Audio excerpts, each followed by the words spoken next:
Right, thank you very much, everyone. It's a fantastic gathering. I just hope you weren't put off with the idea of me being the Chief Whip, because that's only for some people in the building and not for absolutely everybody here, so don't worry about it.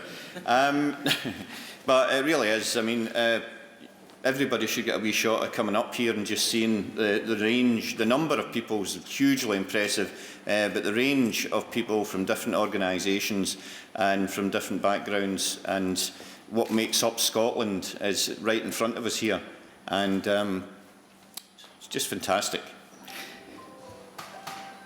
That's not for me. Tonight's event is to celebrate the cultural and religious diversity of Scotland. Now, what we'd like to do, though, and I have to say this is very, very important to me, we're highlighting Shia Muslims as social stakeholders, and it's considering the integral role and civic duty of the Muslim diaspora in Scotland and in Europe more widely. Hopefully we can challenge negative roles and stereotypes and contribute to a more wholesome and social integration by bringing together all segments of Scottish society, as we can see here this evening, and seeking to extend this cohesion to communities in the rest of these islands and across other EU member states. Now, I've had several apologies for people who couldn't be here, and by the looks of it, they would have struggled to fit in anywhere anyway, to be honest. But a number of people will pop in during the evening, so there's going to be a lot of people to say hello to. Do mingle with each other once we reach that stage. Get to know each other. That's the whole point of what we're here for this evening. I think it's terrifically important that we actually stand together and understand why we're actually here on this evening here tonight.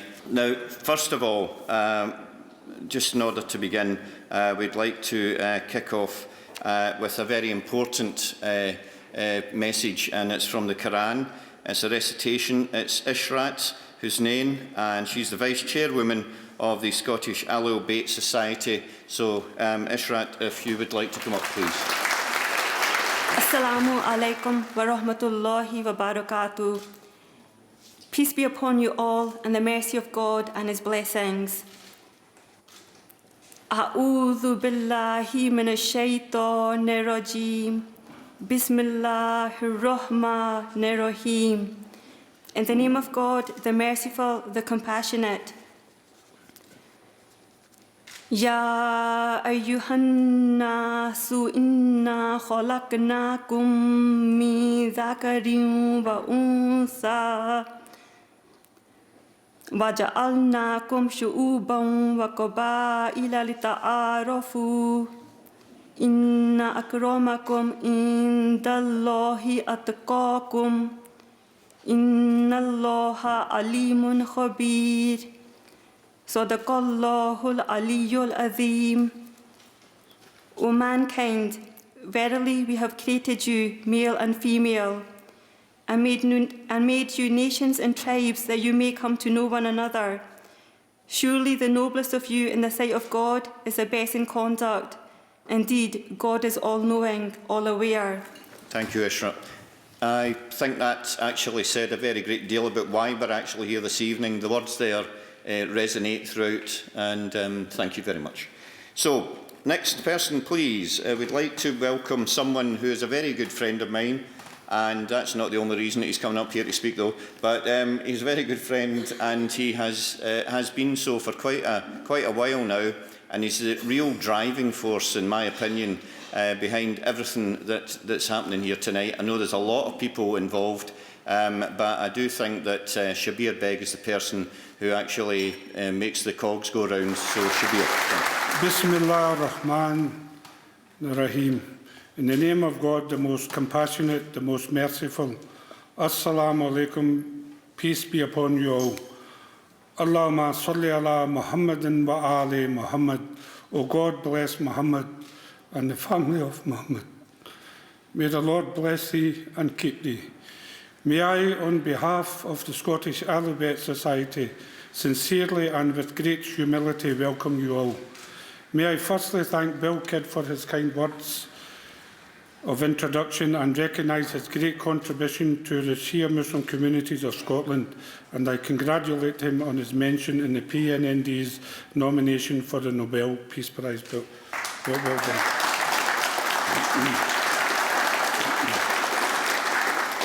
Before going on to the formal part, may I also thank my big friend at the back there, John Docherty, and Ernesto Esposito, who have been a great support to me in this journey. Thanks.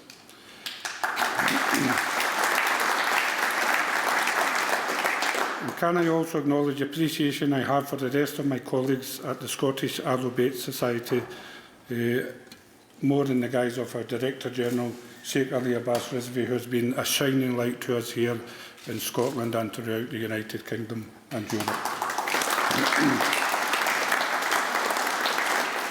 Due to the time constraints, I'm going to say just a few words without any further ado. Right Honourable First Minister Nicola Sturgeon. Most respected faith leaders, Your Excellencies from the Consular Corps, distinguished guests, ladies and gentlemen, it is a great honour for the Scottish Ahlul Society to be able to present themselves as Scottish Shia Muslims, whose outreach is not only to the rest of the UK, but to Europe and beyond. For me to be able to share with you my belief in the Vilayat of Ali, the love of Ali, is what diversity and outreach to minority communities is all about. This is also our solidarity with the world against the crises of extremism and Daesh.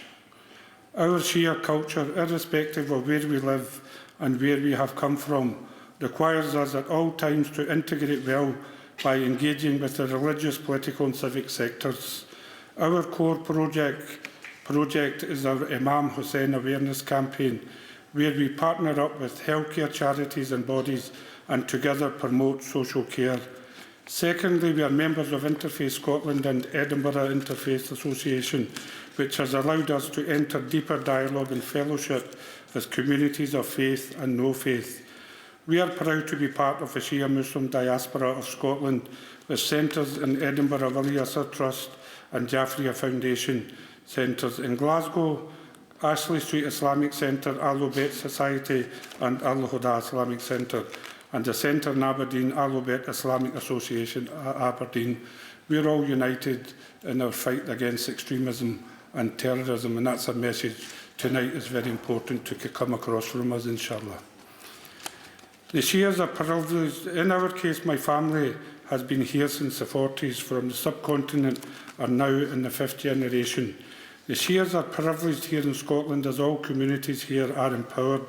We hope to work towards a better society serving its purpose to humanity and are so grateful for our strong relationship with emergency services and the armed forces.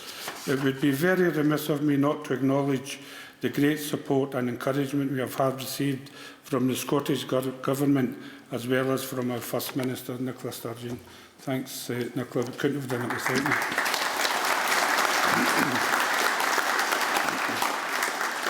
We are grateful to receive this encouragement and support across all political parties and from the party leaders. Praise must be given for the fraternal bond we share to all denominations of the Christian faith and also other faith communities with all whom we have regular dialogue. Can I acknowledge esteemed consuls of the Diplomatic Corps and our engagement with them, our gratitude particularly to the Dean of the Consular Corps, Miguel Arturo de Lago. Thank you.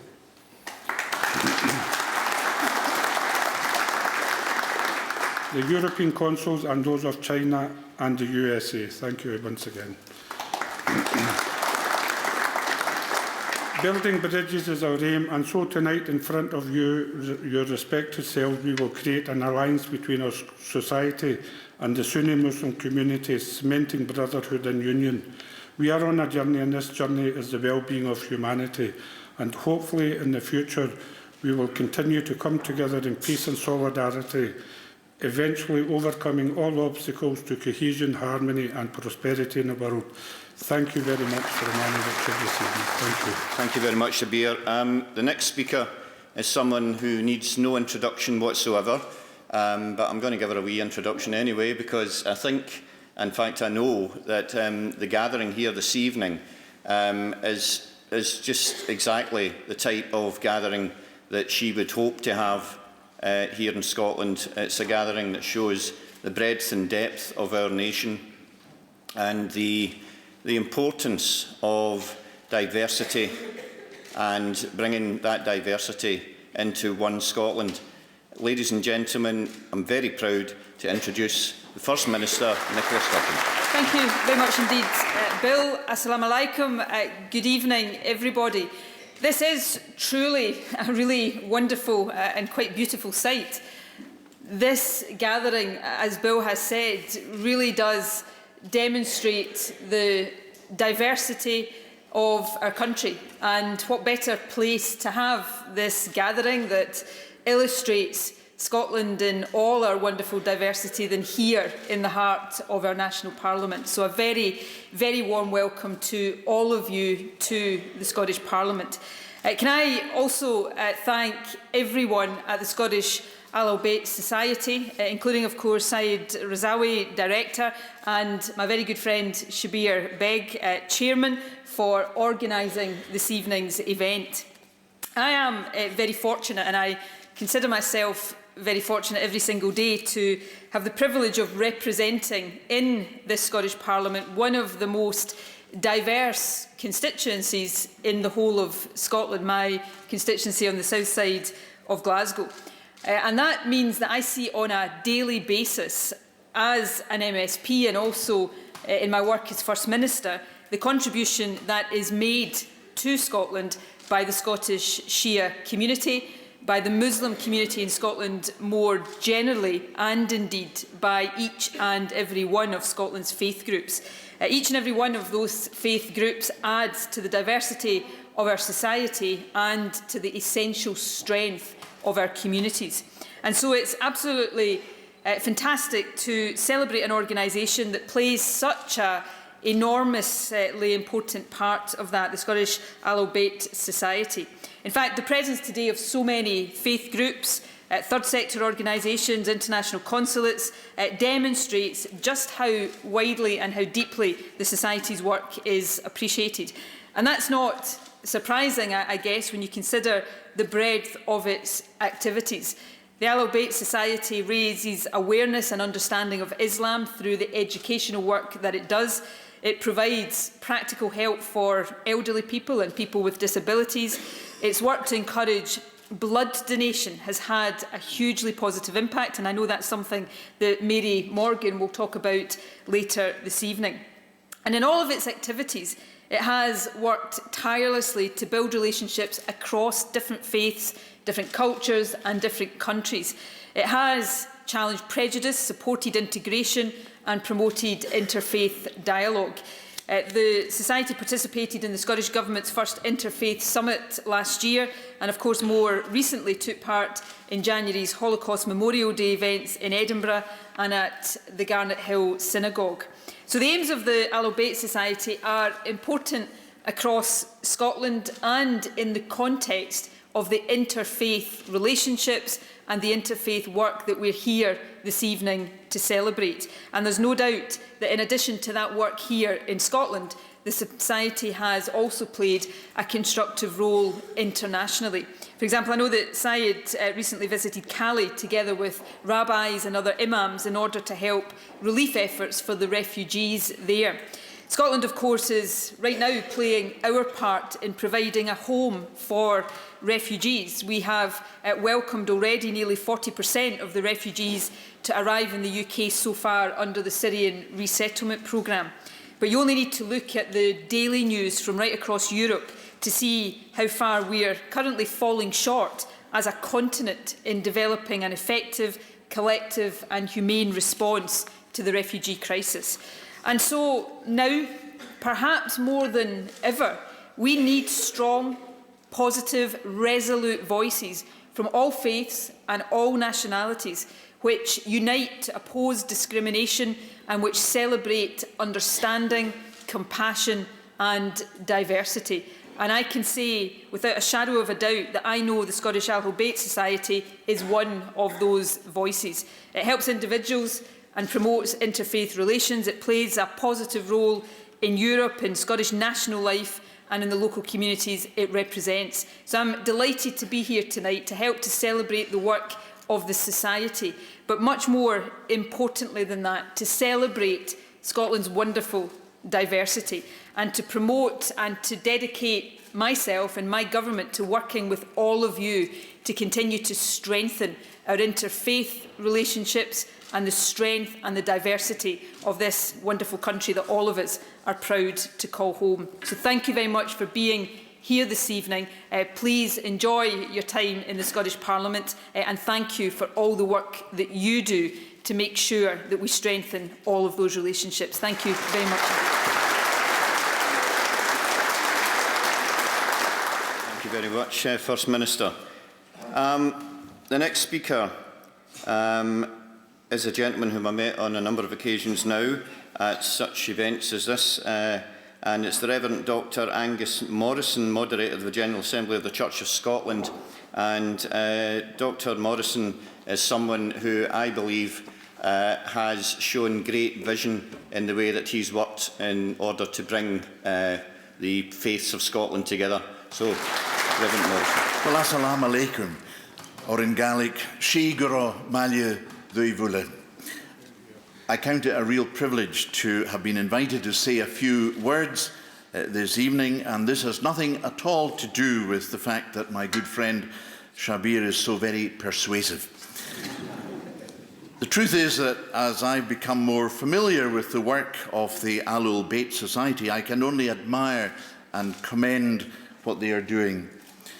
In and through the Society, our Shia friends have worked hard at fostering good relations with all kinds of different groups in our society, as the First Minister has said, as well as other, including the churches. The friendships that have grown with our Shia as well as other Muslim friends during my year as moderator mean much to me. Moreover, as one who delights in curry, I have to say that some of the best I've ever tried were provided by my Shia friends. In a broken and divided world like ours, it has never been more important for us than it is now to build bridges of friendship and understanding across our different faith traditions, to value and to affirm one another. On one occasion, as narrated in our common Christian and Muslim scriptures, Jesus the Messiah was asked by a legal expert, and you know what they're like, for his view as to which was the greatest commandment in the law of God. Jesus' reply is well enough known, but not so easy to put into practice. You shall love the Lord your God with all your heart, and with all your soul, and with all your mind. This is the first and greatest commandment, and the second is like it. Love your neighbour as yourself. All the law and the prophets hang on these two commandments. I'm greatly struck by the words of your motto by Imam Ali. I think they're written behind me. Man is either your brother in faith or your equal in humanity. As the Director General of the Scottish Ahlul Bayt Society, Said Ali Abbas Razawi, said last year at a similar meeting, we human beings are made in the image of God. And that profound reality about our existence lies beneath all the myriad of differences that we represent. It means that we owe to one another the deepest respect and affection as God's common offspring. It means too, as the parable of the Good Samaritan highlights, that every human being, especially those in greatest need, should be the object of our love, our compassion, our care, and that, like Jesus, the Messiah, we must be prepared to cross all sorts of cultural and racial and religious lines to demonstrate them. In that connection, among other initiatives, I'm delighted by the recent establishment of a refugee coordination project as requested by the Church of Scotland's Council of Assembly to assist in directing our response to the growing humanitarian catastrophe. The project is called Scottish Faiths, plural, Action for Refugees, and in possibly a groundbreaking way is a joint faiths initiative involving not only a number of Scottish churches but representatives of ecumenical Jewish, Muslim and interfaith groups. At a time when the refugee situation we face is linked in so many minds with manifestations of religious extremism, the ecumenical and interfaith nature of this project is particularly important, giving all the right signals, as well as offering great promise and hope as we work together in this challenging field. So this evening, it's a delight to join our Scottish Shia Muslim friends here at the Scottish Parliament. As moderator, I bring you the warm greetings of the General Assembly of the Church of Scotland. Be assured of my own esteem and ongoing prayers, as well as those of the Church as a whole. We admire what you are doing in the interests of a more just and compassionate and equal Scotland, and look forward to further developing our already warm relationship in pursuit of our common aims. Assalamu alaikum. Shi Guru Malyu Ruivula. Now, we're not going political here or anything like that, you know, but this is only a parliament after all, but the EU is part of the title of this evening's event, and so therefore, of course, we have to have some input relating to the EU. Now, this is one of the reasons why I did have to get the wee piece of paper, and if you look at it yourself, you'll see possibly why. The next speaker is the EU Coordinator on Combating Anti-Semitism and Coordinator of EU Dialogue with Churches, Religions and Philosophical and Non-Confessional Organisations. Now, you thought I was reading that off the paper. I wasn't, actually. I was just bringing that to mind. Anyway, and the genuinely capable and enthusiastic and very, very likeable person who actually performs that role is Katharina von Schnurbein, and she is our next speaker. First Minister, Moderator, Ali Abbas Razawi, members of the Scottish Parliament, ladies and gentlemen, Assalamu alaikum. It is a great honour and a pleasure to address you today as the European Commissioner Coordinator for the Dialogue with Churches and Religions and Non-Confessional Organisations in this Parliament and in such company. Looking around us, the diversity of representatives here today is impressive. I offer my sincere congratulations to the Shia community, in particular the Scottish Ahlul Bayt Society, for bringing us all together. Allow me to reflect in my remarks about Europe's biggest challenge. No, it's not what you think. It goes even deeper. It is a creation of a society in which everybody can feel at home. A society where each and every individual can feel equally at ease in public as they do at home, provided they adhere to our common values of human dignity, freedom, equality and solidarity, democracy and the rule of law. Wearing a kippah in Marseille, for example, or wearing the veil on the streets in Europe. A society in which freedom of thought, conscience and religions, just like freedom of expression, constitutes an essential foundation and a precondition for its progress and for the development of every individual. In the spirit, the European Commission, since the early 1960s, and more intensively since the fall of the Iron Curtain, has engaged in a dialogue with religions and communities of conviction in order to factor their views into the European policy-making process. This, what is called an open, transparent and regular dialogue, was given legal force by the Lisbon Treaty in 2009. Over the years, we have discussed issues such as overcoming the economic crisis, solidarity between generations, creating a sustainable environment, and last year we reflected on living together and disagreeing well, the big challenge of our times. Freedom of speech, to use the words of the European Court of Human Rights, may include ideas and information that, I quote, offend, shock, or disturb the state or any sector of the population. And with its fundamental rights policy, the EU is a big defender of freedom of expression.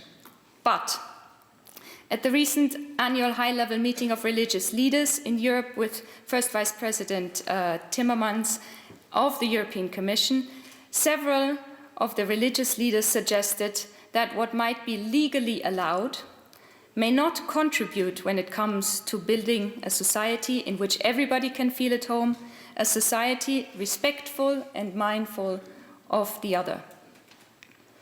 With rights come responsibilities. We sometimes forget that. But there is some truth in it when we look at public discourse, the internet, the treatment of other communities, of newcomers, of refugees, or even of our next-door neighbor. It boils down to the age-old golden rule that we must treat others as we wish others to treat us. The central question is thus, how do we reach consensus when we agree on common values, but our points of departure, our interests, and possibly even our goals are different?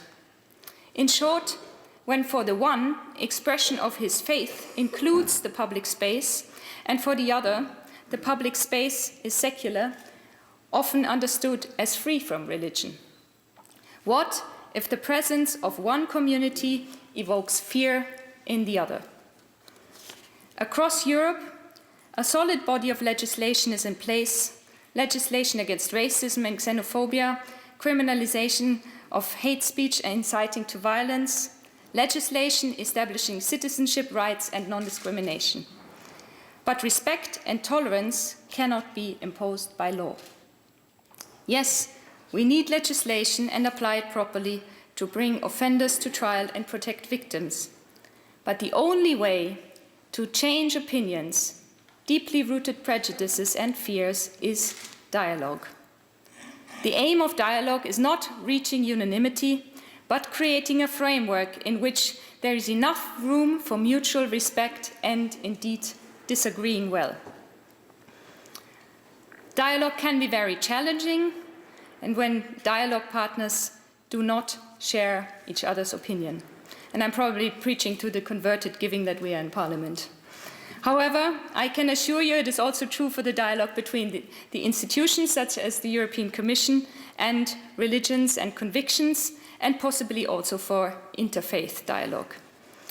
Yet, having led this dialogue on behalf of the Commission for several years now, I recognize how rewarding it is when we realize that common ground might exceed division.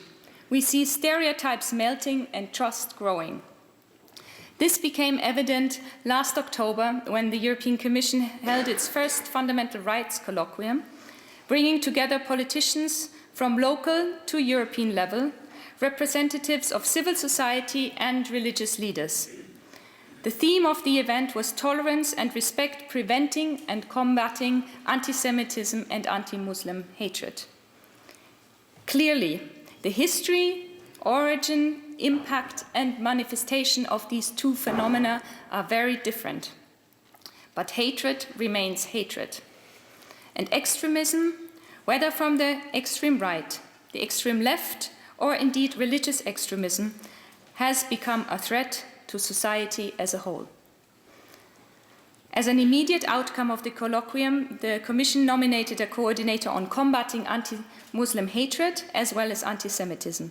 I am responsible for the latter. We have since started a dialogue with IT companies to ensure more effective procedures in fighting hate speech on the internet.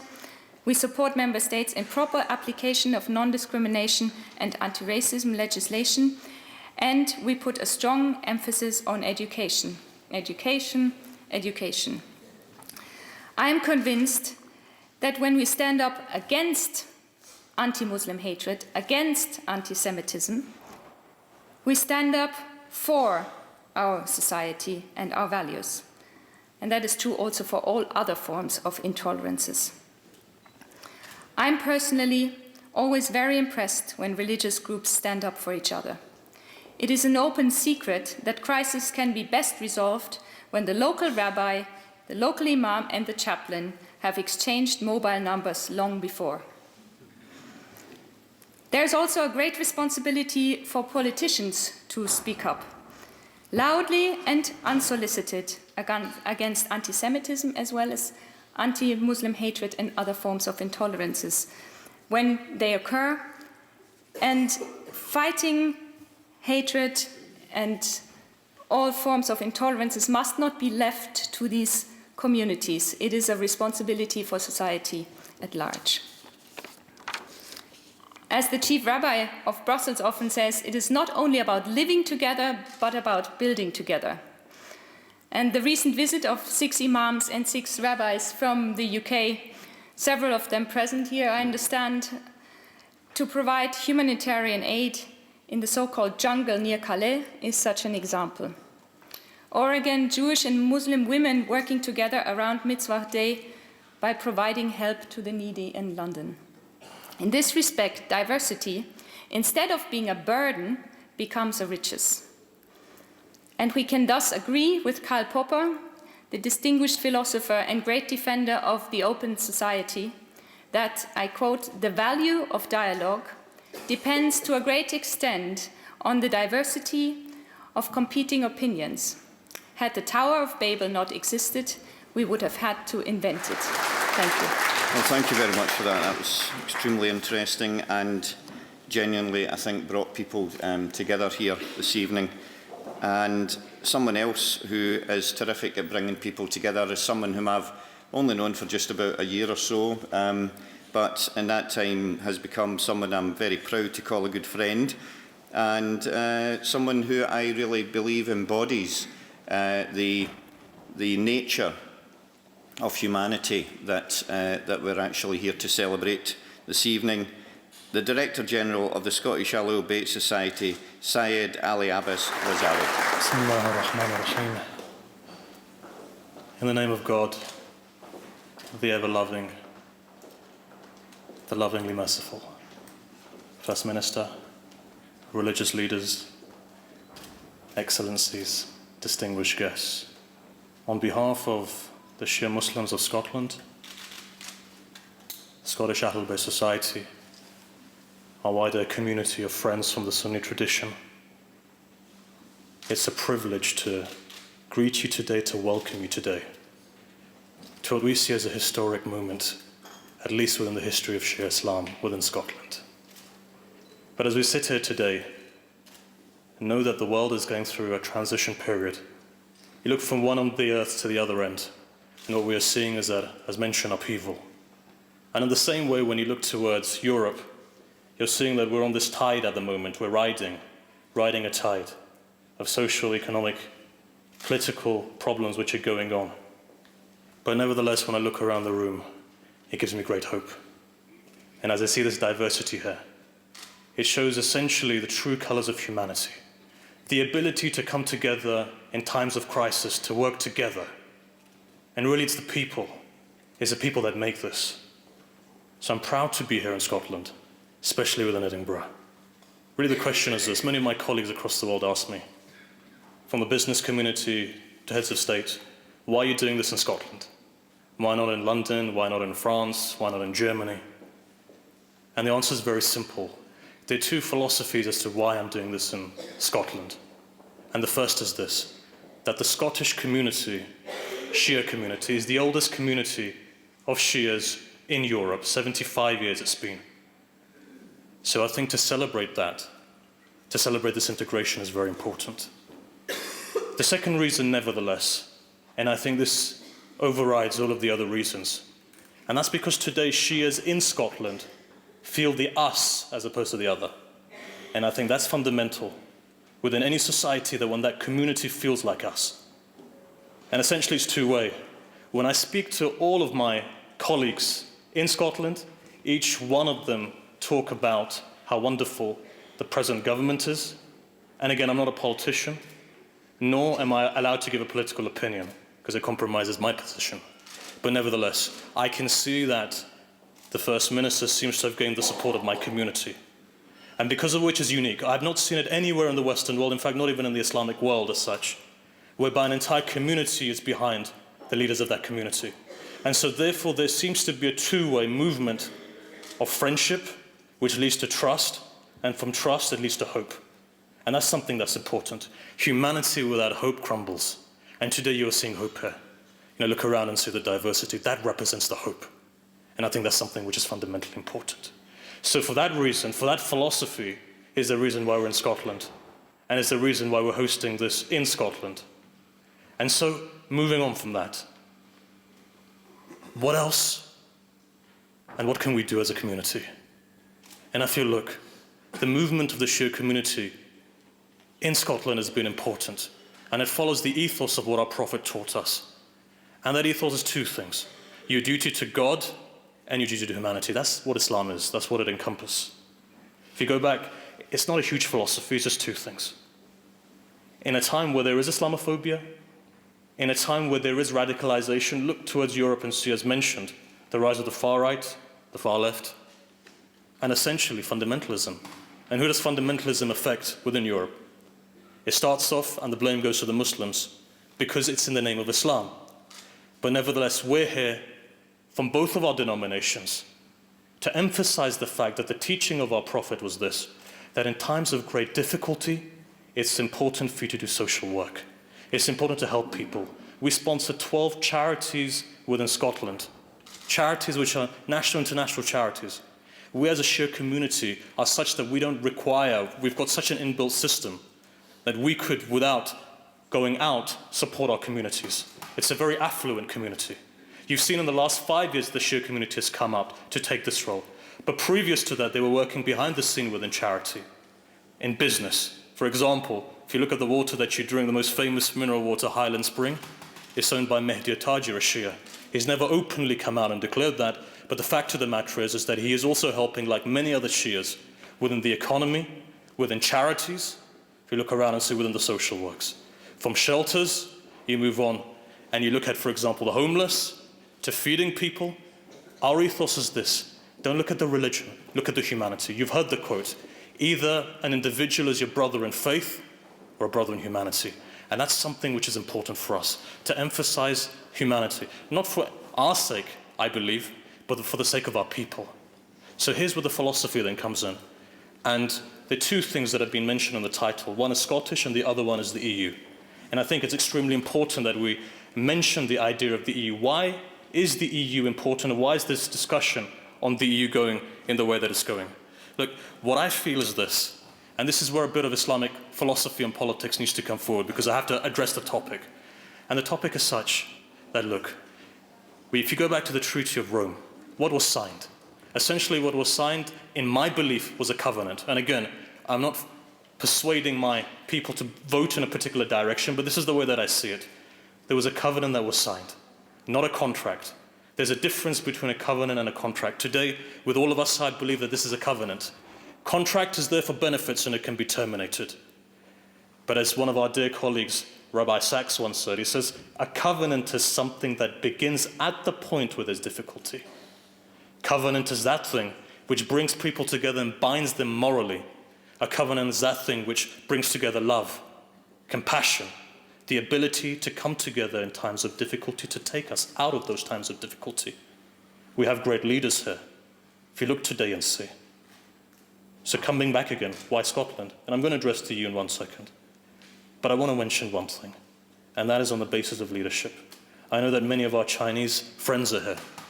And there's a quote from Confucius that really, whenever I read it, it's education for me. Confucius goes to the king of China, and he says to him, listen, if you truly want to be a great leader, there are 3 principles that you must follow. As long as you follow those principles, you'll find that the people will love you. Now imagine this. Leaders come and go. I've seen many leaders, you've seen many leaders come and go. Who leaves behind a legacy? You see, it's the heart that connects to hearts. That's the metaphysical reality of the human being. People who touch you. Some people don't have positions. Go back and see, in the last 20 years, whose death has touched us the most? Diana, Princess of Wales. Why? Was she a head of state? No. What was it? Humanity. That's what touches us. So in this way, Confucius says, he says there's three things. He says, firstly, feed them. For as long as they're hungry, they won't support you. Secondly, protect them.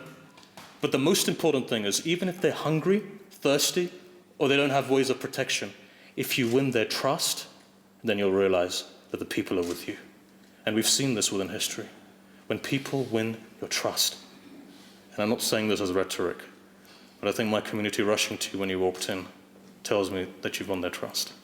Nevertheless, Europe. Very quickly, I know time is running away, but the fact is, what does Europe represent? Europe, for me and our communities, represents a covenant. We've got the world media here. I don't need to say this. This will go to the United States. Our community is going to be watching this. It's going to go to Canada, all over Europe, Africa, keenly is watching this. You have a potential target audience of 500 million people. There are 500 million Shias, 1.5 billion Muslims, and this will potentially go around everywhere. People are keenly looking at this event, and I've had phone calls from all over the world to see what are these points, what are the points that are going to be raised. You know why this is unique and why this is history, and I'll tell you why. Because today we feel part of the question and part of the solution. Today, across the Western world, Muslims are doing well, and it's a good thing to do, looking at their position within society, or the other thing is defending themselves from Islamophobia. But today what you are seeing is that we've brought a topic onto the table which we as a community feel part of. And that shows the integrity and at the same time, the integration of our community with the wider community. So coming back, EU, the purpose of this was covenant, I believe. Our communities from Denmark all the way to Portugal have assimilated within the communities.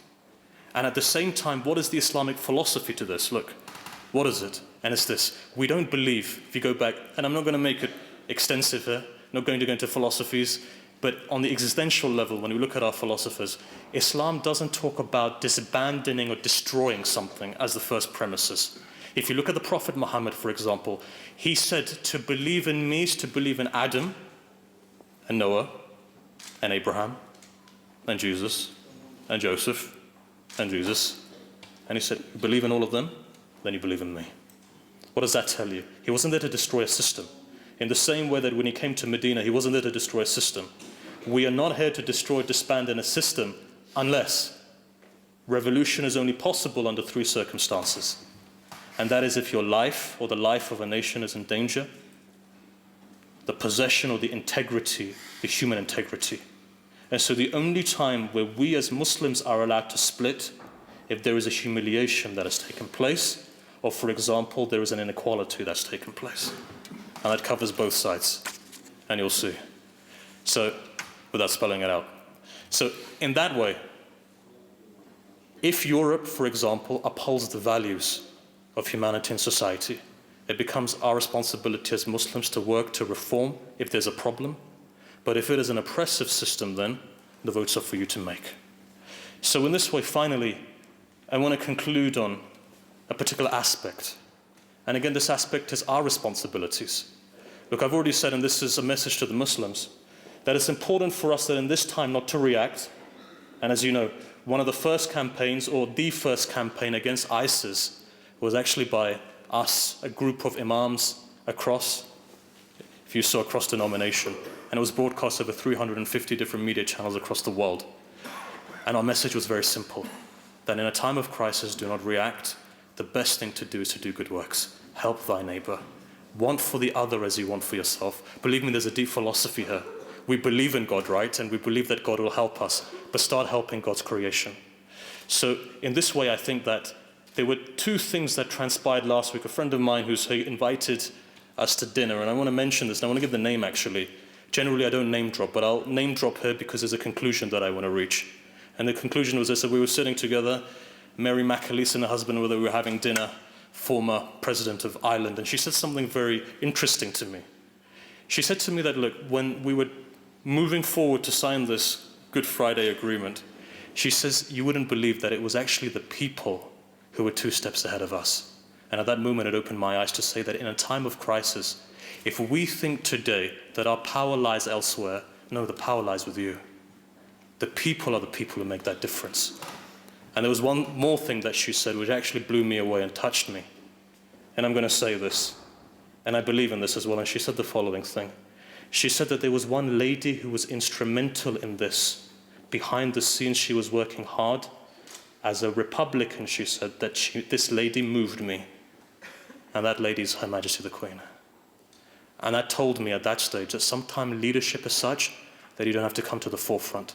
But if you truly empathize with people and you have pain in your heart for other people, even if your name doesn't come to the forefront, you will try your best to make a difference within society. Thank you very much for listening. Thank you very much. It's something you maybe never expected, but a Director General with vision is something that we talked about anyway. That was meant to be a joke, but... Thank you. However, this evening, of course, what we are here to do is to draw people together as well as we possibly can.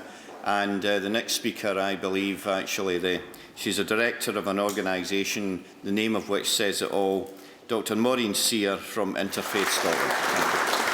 Ladies and gentlemen, honoured guests, and I was going to say First Minister, but I see she's just left the room, so First Minister also. It's a great pleasure for me to be here this evening and to speak to you as Director of Interfaith Scotland. Thank you also very sincerely to the Scottish Bayt Society for bringing us all together this evening and for the deep friendships that I can see have been fostered between all of us, really. For those of you who don't know us, Interfaith Scotland is a charity that is core-funded by the Scottish Government to build good relations across Scotland, between religions and wider society. Scotland is rightly proud of its religious and cultural diversity and of its welcoming approach to those who seek to settle here and make Scotland their home. The phrase, one Scotland, many cultures, perhaps reflects most accurately Scotland's very positive approach to diversity. A few years ago now, representatives of the Scottish Government and faith and belief communities together wrote a document. This document was called Belief and Dialogue. I'd like to quote from the opening statement by Fergus Ewing MP, who was at that time the Scottish Government Minister for Community Safety. Fergus said, "I believe in a Scotland built on the basic values of mutual trust, respect and understanding. A Scotland where everyone, regardless of background, can live and raise their families in peace and fulfil their potential by contributing what they can to the society that we all share. The basic building block for a society where everyone is valued is dialogue. Dialogue brings us together, removes the fear of the unknown, helps us to find common ground, builds friendships, and challenges the stigmatisation which holds back many individuals and communities. It also offers us the chance to embrace the full diversity of life, to have first-hand experience of cultures we did not grow up with, and to learn that there is more pulling people together than pulling us apart." Great statement from a politician, I think. That is quite fabulous. So, here we are in Scotland with this wonderful document and with interfaith organisations and faith communities working right across the whole of the country. That statement by Fergus Ewing, "There is more pulling people together than is pulling them apart," I think is at the heart of what is happening here tonight. When we consider the word integration and its manifold implications, there is perhaps much to learn from the process of interfaith and interreligious dialogue. It's vital in interreligious dialogue to not enter the process thinking, "Wouldn't it be great if everyone thought and believed the way I do?" Instead, the approach is what am I going to learn from this amazing encounter with another human being who thinks differently to me? What are we going to learn from each other? And it may even be at the toughest moments of encounter that we learn the most. In the preamble to the European Council of Religious Leaders Declaration on interreligious dialogue, the following was stated. So this was a preamble from religious leaders in Europe. What they said was, in a pluralistic Europe, dialogue across dividing lines, be they cultural, linguistic, or religious, is of the greatest importance. All over Europe, issues related to identity are hotly debated, and often religion is at the centre of discussions. Europe and Europeans are also constantly interacting with the rest of the world, experiencing the joys and the challenges of communicating across cultural and religious divides. Sometimes religion is seen as an obstacle to peaceful coexistence and social cohesion. But at the same time, we know that some of the most pressing challenges of our time, climate change, poverty, migration, marginalisation of women, discrimination and terrorism, can only be resolved if we unite resources across traditional dividing lines.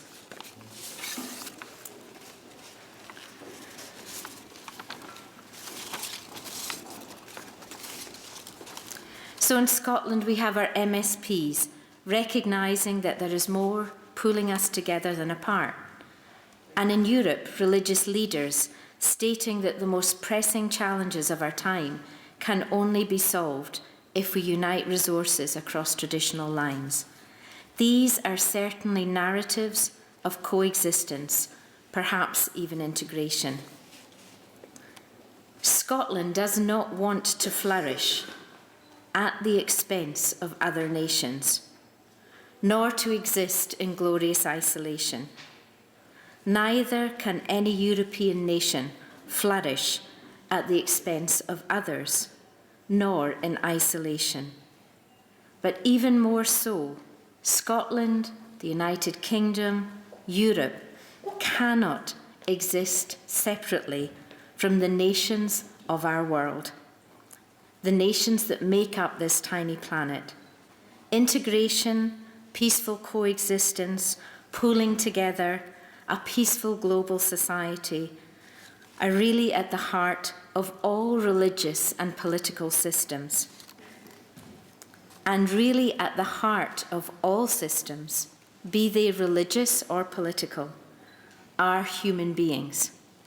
So tonight, I look forward to friendship building and dialogue with fellow human beings.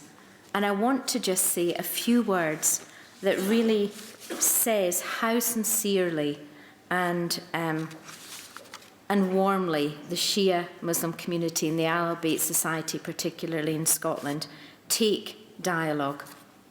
They approached my own faith tradition, which is a minority tradition, and asked if they could enter into dialogue with us. And thanks to Shabir, over the last 18 months, and from the wonderful friends we have in the Ahlul Bayt Society, we have been dialoguing as Baha'is and Shia Muslims for 18 months now.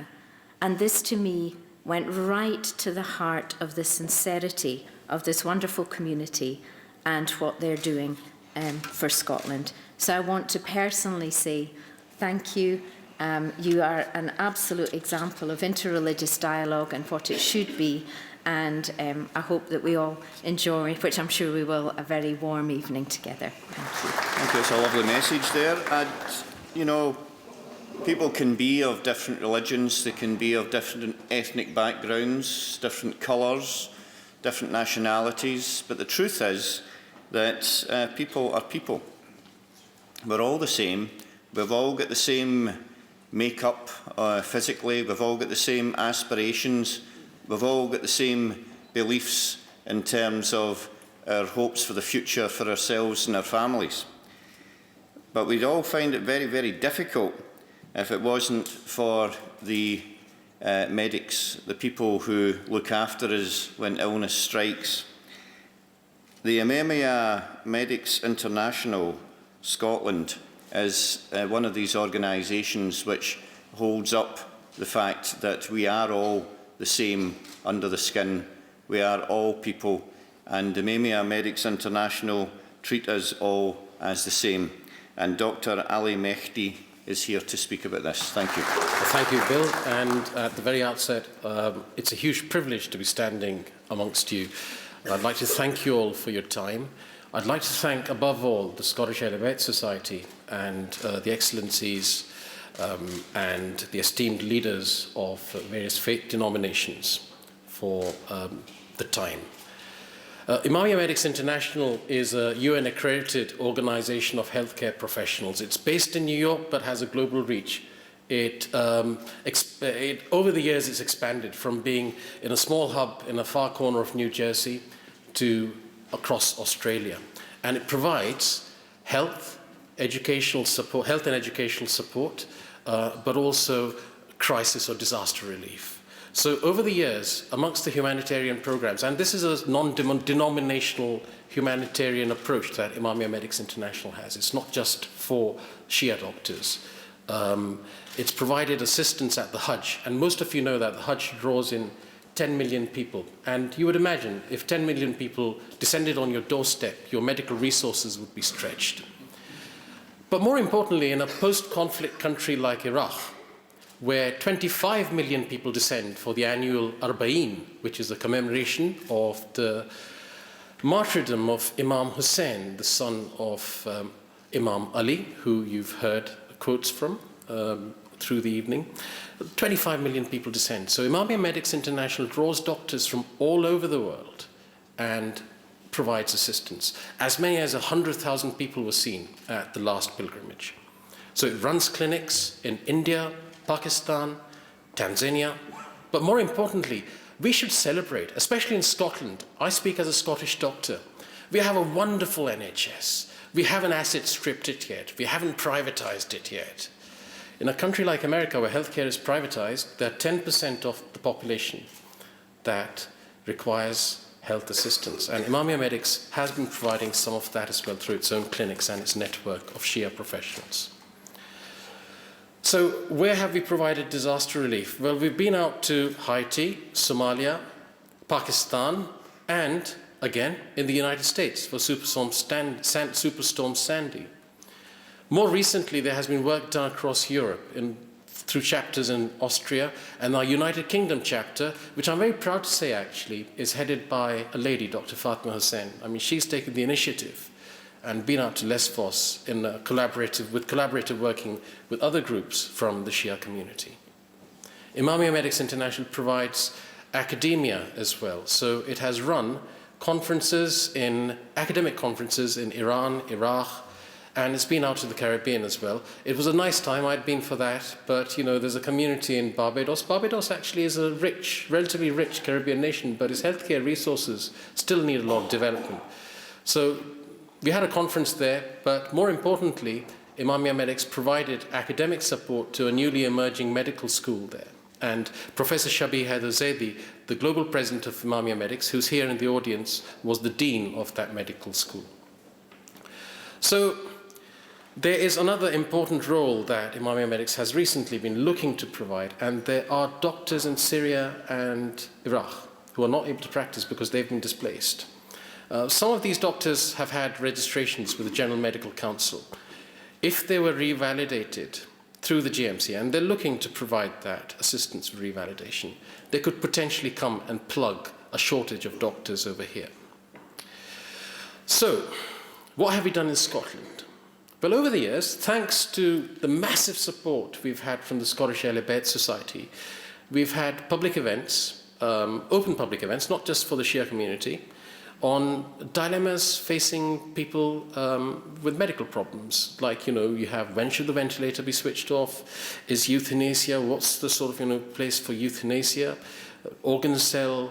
Stem cell donation, organ transplantation. There have been events on stress, and last year we had the event on gender equality here in the Scottish Parliament.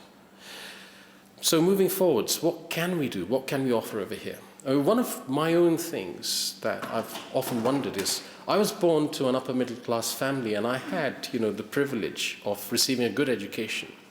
There are children from socially deprived backgrounds who may not be able to get a work placement in hospitals, and that does count against them when it comes to applying to medical schools, and irrespective of who that might be, I'm willing to provide that assistance. So if anyone knows anyone, and if any organisation would like to go ahead, the churches, the synagogues, I'm quite happy to provide that assistance. We have recently started programs to train people in the general public on CPR. I know that the ambulance service and the fire service are here, but if there's anything that we can do, we would like to go out there actually to the supermarkets and do our call push rescue awareness. We would like to be able to take part in interfaith dialogue on health matters. After all, the faith communities form 50% of the population within Scotland and Europe. We would like to also be able to provide resilient support through our international network. Where we've done it somewhere else, we would like to be able to do it at your behest, whether it's in the EU or within, from Scotland. And hopefully have an international conference here. Draw people, raise the awareness, celebrate Scotland. Now, one thing sort of struck me. I was listening to Professor Sir Harry Burns. I'm a great admirer of him, and he was the former Chief Medical Officer of Scotland. And in his talk, he mentioned that the 4 biggest killers that cause mortality, early mortality within Scotland are drug dependency, alcoholism, homicide and suicide. And they did an extensive sort of search and they did an extensive research into what could be the causes. And ultimately, they derived the conclusion that social disconnection resulted in that. Now, we live in a society where we can connect very easily, but yet we seem to be pulling apart, we seem to be losing connection. And that really holds true for Europe. And in our faith, it's about looking after our neighbour. So unless we pull together, we could develop dysfunctional communities, and dysfunctional communities contribute to dysfunctional nations, and then the wider entity. And that's where, like Syed said, the covenant of the EU is so powerful. And we as faith believers, being 50% of the Scottish community and of the European community, could contribute through the dialogue by coming together. Thank you very much.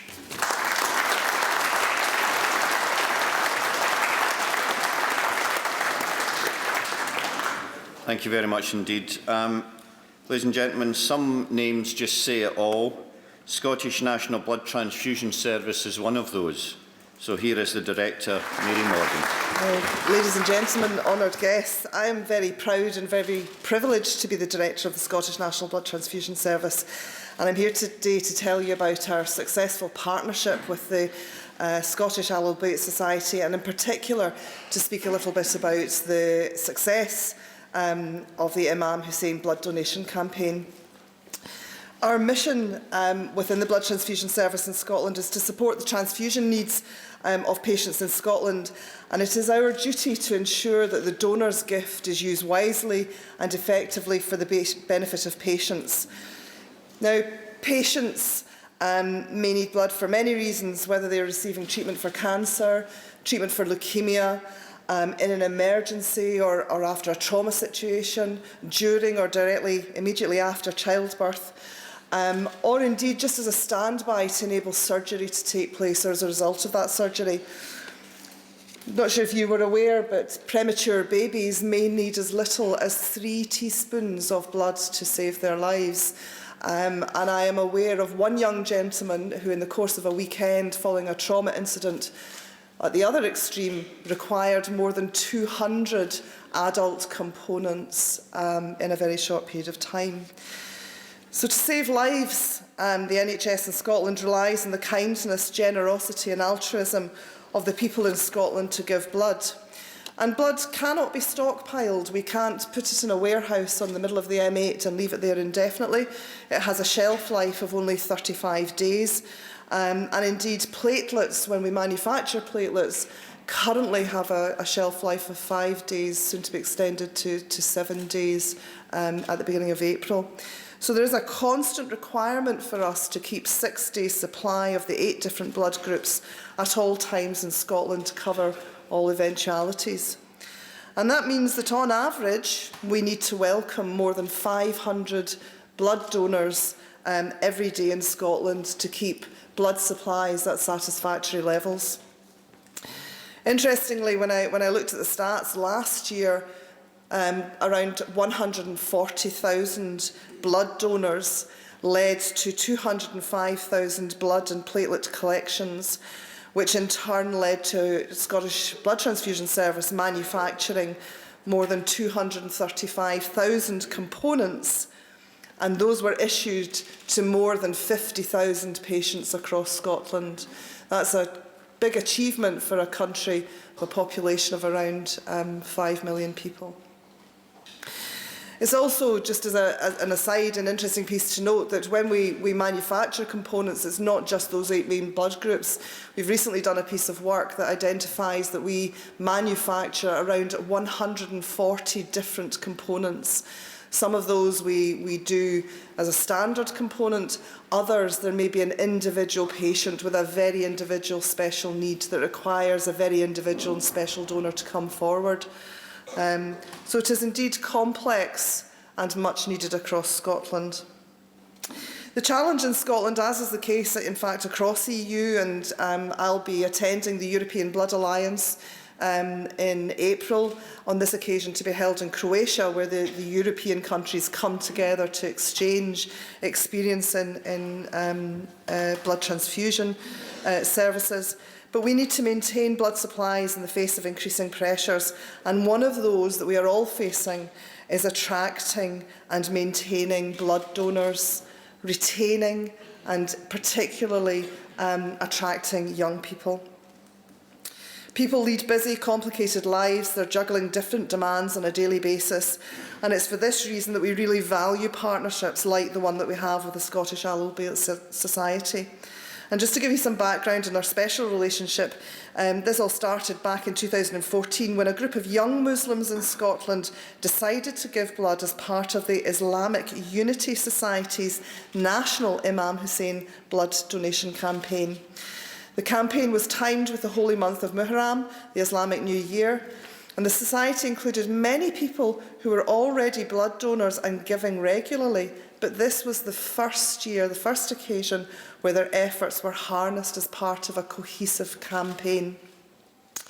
The campaign was initially brought to the communities of Edinburgh and Glasgow by Scottish charities, the Edinburgh Ahlul Bayt Society, which is TEAS, and the Glasgow Ahlul Bayt Association, the GAA, local charities that engage with Muslim students and young professionals.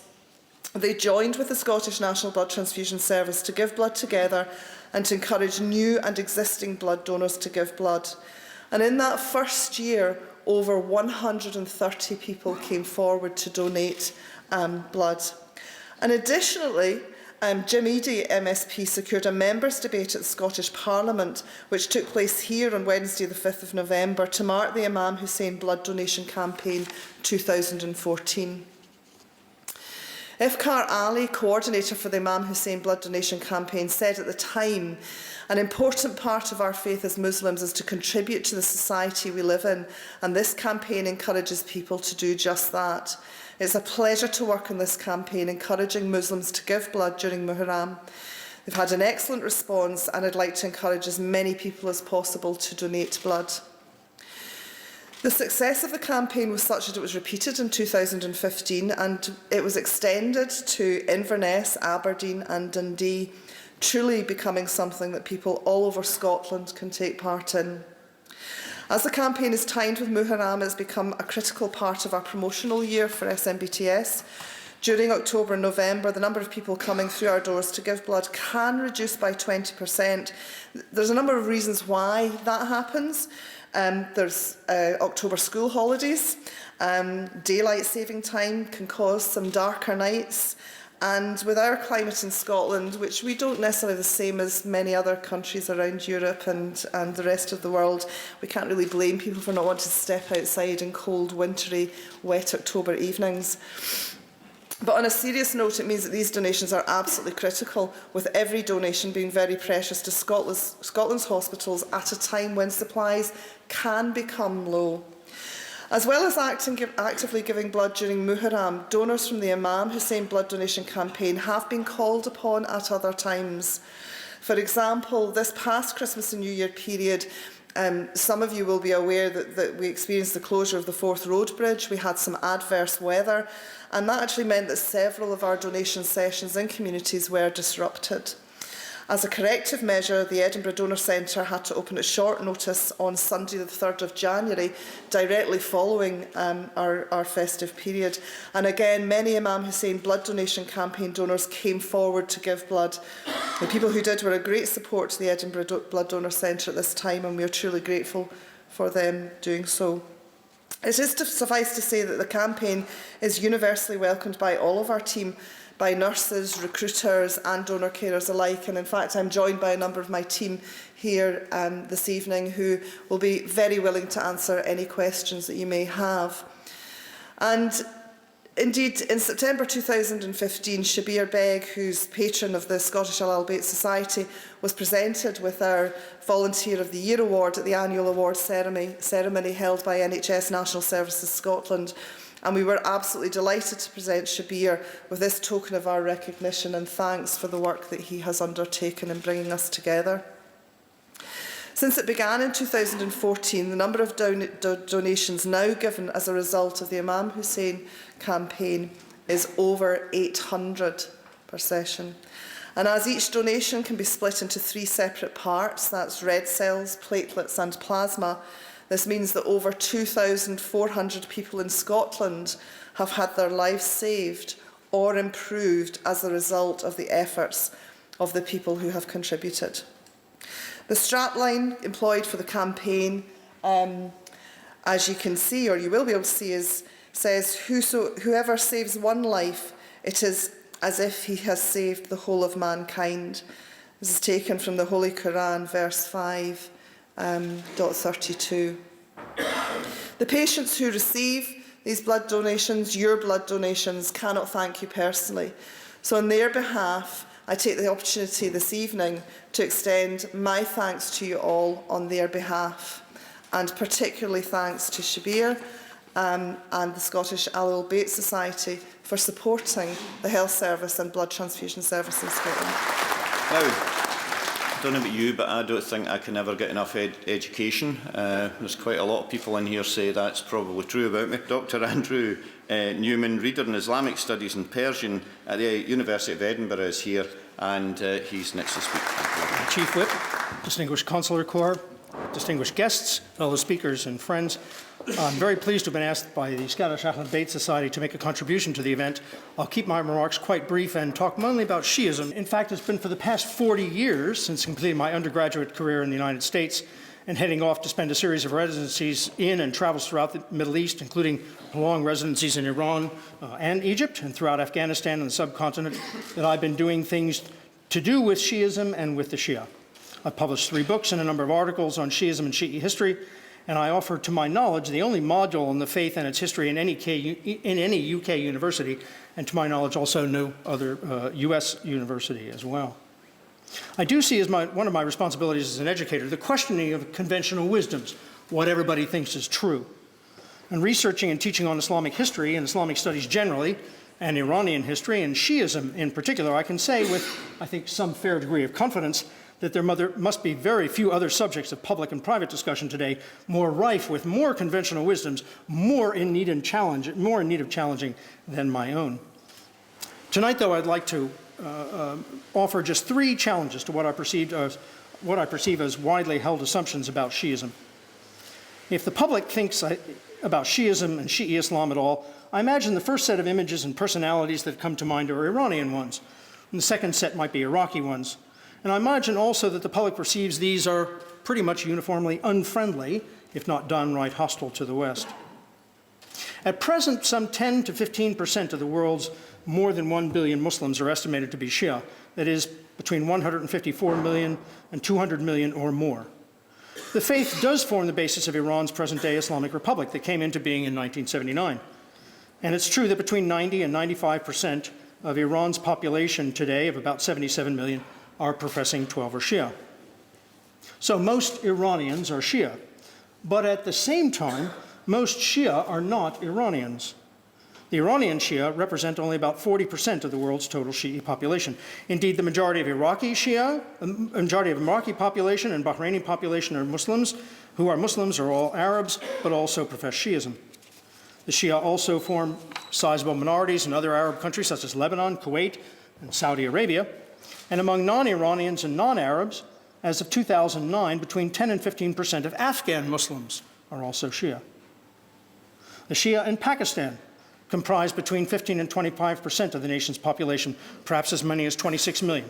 As such, the Pakistani Shia may be the second largest Shi'i community in the world. In India, some 2% of the population are Shia, that is, perhaps as many as 24 million. In India, of course, rather as in Scotland, they form a minority within a larger Muslim population, which is itself a minority in the population at large. Muslims in India number perhaps 170 million, so perhaps 14%, though exact and a very up-to-date figure, is not terribly easy to come by. But there have been Shia in the subcontinent since exactly the same time that Shi'ism became the established faith in Iran in the 16th century. I'm not a mathematician, but if you take the subcontinent Shi'i population and add it to the Shi'i Arab population, the sum far outnumbers the figure for the Iranian population. To their understandings of aspects of the beliefs and practices that distinguish the Shia community from the Sunni Muslim majority, the world's many different ethnic and linguistic communities across the Shi'i world bring their own different, rich, and unique understandings and practices. And these are the product of their own very diverse and very rich historical experiences within the faith. This is to say nothing of the rich and also distinct experiences of those different communities as they subsequently came to be located outside the region, in what might be termed the Shi'i diaspora, from various communities across the United States to Glasgow, to Edinburgh, to Peterborough, to London, to France, and even further east of the subcontinent in Indonesia and Malaysia. So that's my first point. Not all Shia are Iranians, even though most Iranians are Shia. My second point requires a little bit of detail. The Shi'i minority differ from the Sunni majority, and indeed the origins of the Sunni-Shi'i divergence lies in a question of authority and differing understandings of the naturing of authority in the Muslim community after the death of the Prophet Muhammad in 632. Muslims believe that the Prophet was just that, a messenger from Allah to humanity. And the Shia believe that this relationship, this link between the divine and humankind, did not end. It was not severed with his death. Rather, they believe that Allah continued this role of linking with and communicating his message, this role on through the Prophet's descendants, through his cousin and his son-in-law, Imam Ali. The last of these descendants was the 12th, and as a young boy in the 870s, it is he who withdrew from the sight of the community owing to the fear for his life. Like the two other Abrahamic faiths, Judaism and Christianity, Muslims live in the expectation of a day of judgment and resurrection, and also a Mahdi figure who will return with Jesus. The Shia understand this figure to be the 12th Imam himself. For the Shia, the continuation of the Allah-humankind link via the family of the Prophet means that what they, the Imams, said and did in their lives across the centuries has special meaning, that was informed by that relationship with Allah, and that how they live their lives sheds further understanding and contributes additional light on the original and unique message of the Quran itself and the life of the Prophet as the one who communicated the Quran as the word of Allah to humanity. With that said, my second point is to offer a quote from this body of material to suggest that how we conceive of Islam and its message in those days and today, especially vis-a-vis non-Muslims, is problematic. And this quote is a statement from the 6th of the 12 Shi'i Imams, Imam Jafar as-Sadiq, who died in 765, and it has to do with jihad. And immediately as I say that word, everybody conjures up an image of what they think jihad is to be. The term jihad, in fact, doesn't mean war, holy or otherwise, or any sort of killing let alone the killing of anybody who holds different beliefs. It means struggle. It means striving. It means working hard for something. And on the matter of jihad, the sixth Imam is quoted as saying, the greatest jihad is the jihad of the self. Jihad an-nafs in Arabic. That is to say, it's the spiritual struggle that each of us on a daily basis wages to do the right thing and not the wrong thing, when the wrong thing can be very tempting and possibly also quite easy to get away with. This certainly has the potential to be a struggle even greater than that which occurs on some battlefield. My third point has to do with the nature of religion and society and medicine and technology, and Islam and Shiism in particular. I would suggest the prevailing sentiment in the West is that science and religion are incompatible, and inherently so. In the aftermath of Iran's Islamic Revolution in particular, and the very Shi'i turn that it quickly assumed, I recall, I'm that old, I recall that critics began to suggest, or at least certainly imply, that the Iranian Revolution, the Shi'i revolution in Iran, would have the effect of turning the whole country back into the 7th century, and that pretty soon the lights would be turned off. I'd like to cite but two facts to begin to question this. The first was made by our speaker from the Imamiyah Medics International, himself a medic, a real doctor, as it were, not a PhD such as myself, Dr. Ali Mehdi, who talked about the works of the Imamiyah Medic International. They're all doctors, they're all scientists, they do the real thing. If you become ill in the next few minutes before we all break up, go see Ali, don't come and see me. And in speaking today with some students and some others here tonight, we have professionals in the IT industry and we have other proper medics. Again, so that idea of the incompatibility of Shiism and science and medicine and technology just doesn't hold any water. But the second is a more practical and down closer to one, a closer personal one, and that is an undergraduate honors dissertation that I supervised last year at the university that compared attitudes toward and the practice of stem cell research between the United States and Iran. Now, putting aside your own personal views on the issue, I'd invite you to guess, there's no prizes for this, guess which nation of the two had undertaken more research but had also discussed and implemented safeguards based on religious principles. This while reproductive cloning was still being banned also on religious principles. There's no prizes here. You can guess that it was Iran. Let me lead you with a final fact. Every year, a United States-based organization called Shia Rights Watch, founded in 2011, issues a report. For 2015, the report is about to come out from the United States in Washington, D.C., where the group exists.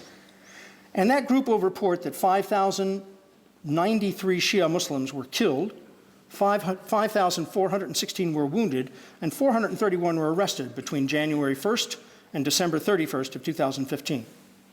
This works out to an average of about 29 or 30 Shia Muslims being killed, arrested, or wounded on a daily basis across last year. This is not a very happy note on which to end, and it's unfortunate that such an organization exists, but on that very unhappy note, I'd like to thank you for your attention. Thank you very much. That was interesting. Thank you very much indeed. I've decided, by the way, to throw away my Jane Fonda workout video and just get one of these wee stages to get up and down on such a regular basis. However, well, thank you about that. And talking of youth, we do actually have two young speakers here this evening, the youth committee members of the Scottish Ahlul Bayt Society. We have Zainab Hussain and Qasim Ahmed, and they would like to come up and give us a wee word or two. Ladies and gentlemen, distinguished guests, my name is Zainab Hussain. I am 19 years old, living in Edinburgh, and I study psychology at the University of Edinburgh. Personally, I think of myself as a Scottish Pakistani, as I'm quite proud of where I was born and where my family is from. Integrating this with Scottish culture is quite difficult. However, they're both a huge part of my identity, which I'm proud of. I moved to Dubai when I was 13, and over there I thought of myself more British Pakistani than Scottish, because that's where I thought I fitted more over there. In today's Scotland, I feel as though being a part of Europe is also an important part of my life. The atrocities and terrorist attacks have made me think that through being a Scottish Pakistani, I am also European. and must show solidarity with the rest of Europe and the world. As well as being Scottish, British, European and Pakistani, I am also a Shia Muslim, which is an enormous part of my identity in life, and it's from this perspective that I wish to show some of the struggles we face. I am a part of the minority within the Muslim community through being a Shia. We are a close-knit community with 2 mosques in Edinburgh. We have events for every occasion with a lecture consisting of the history of the day and food to socialise after.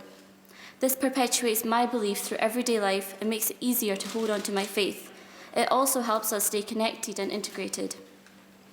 However, there is an enormous stigma when it comes to Muslims, especially Shia Muslims. This stigma is woven through the minds of some non-Muslims and Muslims. One time, I was talking to a friend about an event that I thought they might be interested in. And the first thing they said to me was, if it's anything to do with Shias, I'm sorry, I'm not interested. Our goal is to destroy this stigma, and all Muslims have already started to take the first steps towards this goal. I'm just a normal hijabi Muslim living in the West who passionately believes in equality. Our victimisation and vulnerability are things we can work on. However, right now, as we lay Muslims integrating with Scotland, Britain and Europe, will continue to show our desire for unity and equality and eradicate the stigma. Thank you. In the name of Allah, the most gracious and the most merciful, I begin my speech. Being in the Parliament today, I was hoping to, begin my own political party and get some voters across, but I think I don't have time for that now.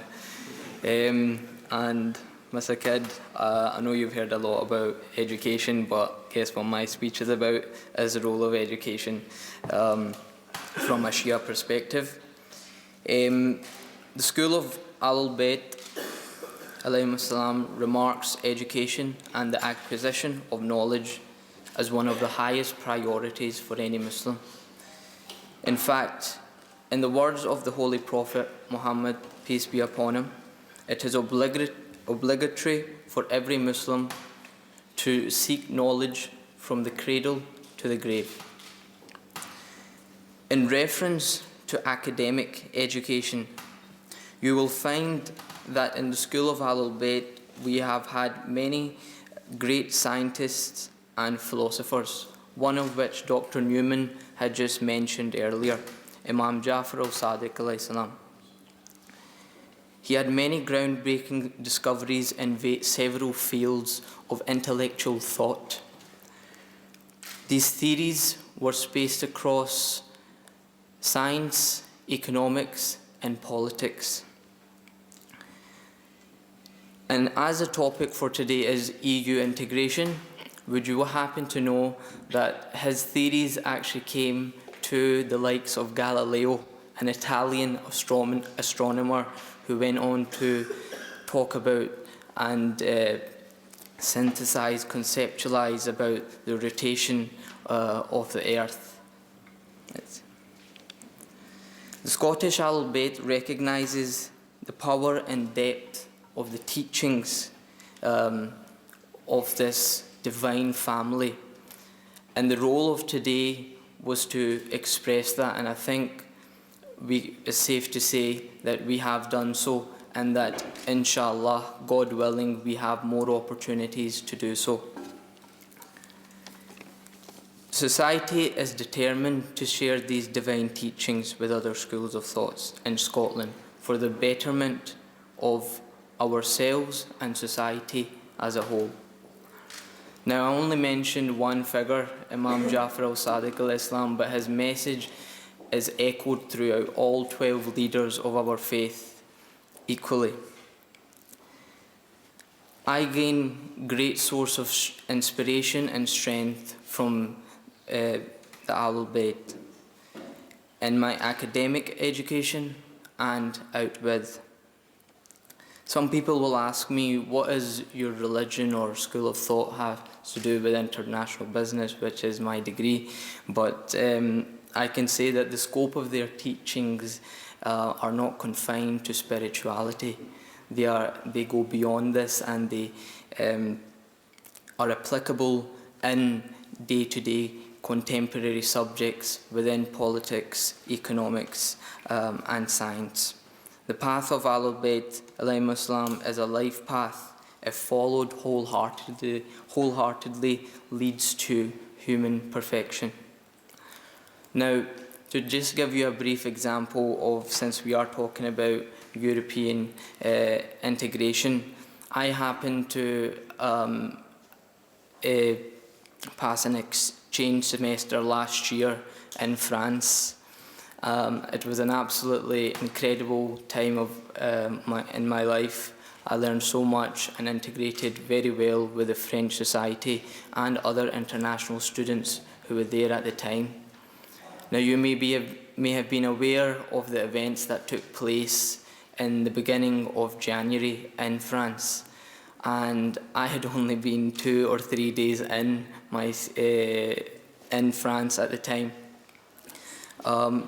So therefore I felt concerned and worried that it's been only 2 to 3 days that I've been here, and already there is something that could be possibly detrimental to the way I'm looked upon as I walk through the streets of France. However, I didn't quite find that, especially in the school I was studying in.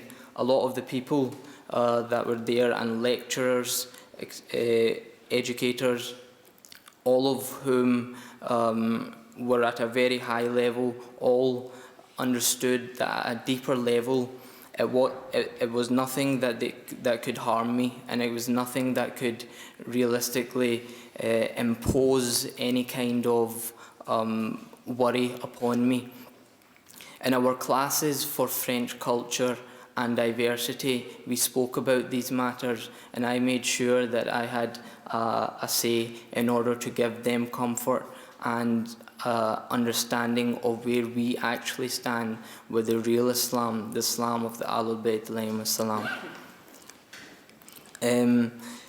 Further to this reinforces the overall objective of the Scottish Ahlul Bayt society in our effort to bring people together of all schools of thought and to share the divine teachings of the Ahlul Bayt alayhim assalam for the betterment of society, Scotland and the world as a whole. Now, the path of perfection can lie in many aspects. You have to first start with the education of the self, as also said before by Dr. Newman. Self-knowledge is extremely important, as I've came to understand. And one of the first of our leaders, Imam Ali alayhi salam, he said, to educate oneself is first a priority, and then to educate others. And I hope to see this within our academic institutions, that there is an emphasis on self-awareness and self-education, education that leads you to grow from within. Thank you very much for your attention. Now, finally this evening, ALBA, as many of you, those of you who know your language and know your history, ALBA spells Alapa. It's the Gaelic term for Scotland. And I'm very, very pleased indeed that Alapa Business Initiative is represented here tonight by Peter Queen. Good evening, everyone. It's first been established that Shabir Beg's powers of influence are beyond reproach. However, from my personal point of view, the privilege lies with me to be asked to deliver the vote of thanks this evening. First and foremost, it has been a fascinating evening, and everybody's contribution has been enlightening, to say the least. I'd like to start by thanking our keynote speakers. They are, simply by their attendance at an event such like this, only adds to its significance and its importance as an event, and adds additional grandeur to it. I'd like to say that on behalf of all of us, not just sharing your valuable knowledge, but also your experiences, your precious time, and your vocal support of this event is greatly appreciated by everyone. Thank you very much indeed.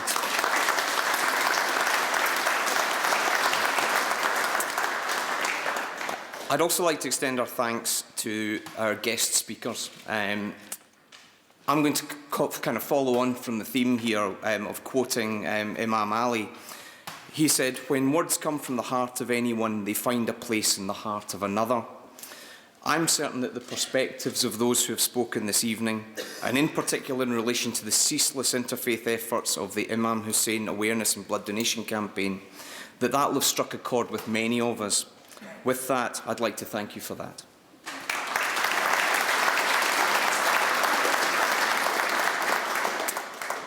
I'd also like to thank the Scottish Shia Society. There was a beautiful opening recitation from the Quran, Shabir's always welcoming speech, and indeed the insightful and youthful expressions of hope and unity from the younger members of the society. You are exemplary representatives of your Shia Muslim faith, and for that we are extremely grateful. Thank you very much indeed.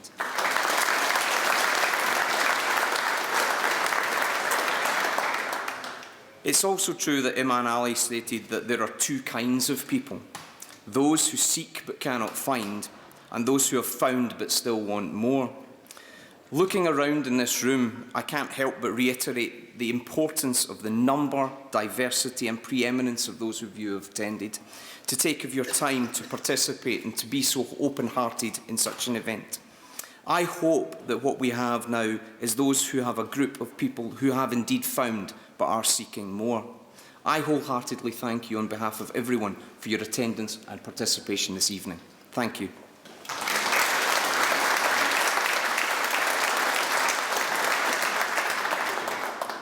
Somewhat unorthodoxly now, I'm going to make a statement of forgetting several people in my vote of thanks. There are so many people who work behind the scenes to make this happen.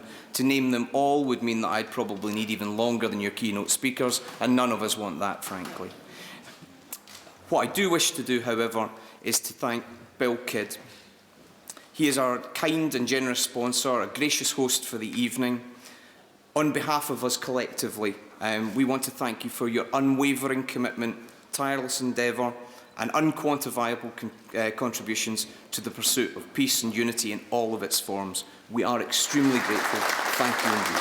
Now, we have had a number of organisations attend here with us this evening, included amongst which are the Anthony Nolan Trust, Alzheimer's Scotland, Breast Cancer Care Scotland, and the Blood Transfusion Service. Thank you very much. I think it's important that we also look at a number of the other organisations. We've got the Scottish Fire and Rescue Service, who are well represented here tonight. We've got the Army in Scotland, who are here in force, I was going to say, but I thought that was maybe sort of pushing it a wee bit too far. I thank them also for being here tonight. We have police officers representing Police Scotland. We have the Royal Navy, whom I noticed earlier, actually, although that wasn't written down for me anywhere. So, see, sometimes I can actually remember things without having to read them off a paper, occasionally. And I'd just like to thank everyone who's been here tonight, the organisations who've come along and graced us with their presence, the people who've done the actual real work of organisation. It's very nice to be able to put your name to things, and then other people sort of do all the real work in the background, and I know that better than most. But I'm very, very proud to be associated with this event here this evening, and I think they deserve the greatest round of applause for this evening, actually. I think they're great.